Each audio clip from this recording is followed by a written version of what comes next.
be no, and the details really matter here, of course. For example, if a kid steals a gun, that's going to be different than if a parent hands over a gun knowing that their kid is potentially dangerous. But look, I want to just sort of speak as a father of three beautiful little kids, and our oldest is now in second grade.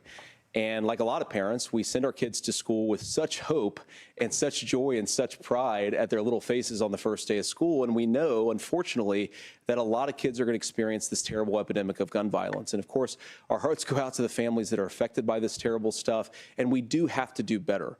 And I think that Governor Walz and I actually probably agree that we need to do better on this. The question is just, how do we actually do it? Now, here's something that really bothers me and worries me about this epidemic of violence.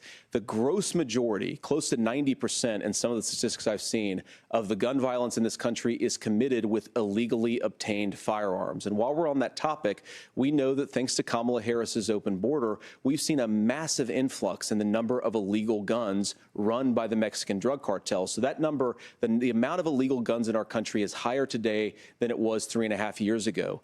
But what do we do about the schools? What do we do to protect our kids? And I think the answer is, and I say this not loving the answer, because I don't want my kids to go to school in a school that feels unsafe or where there are visible signs of security.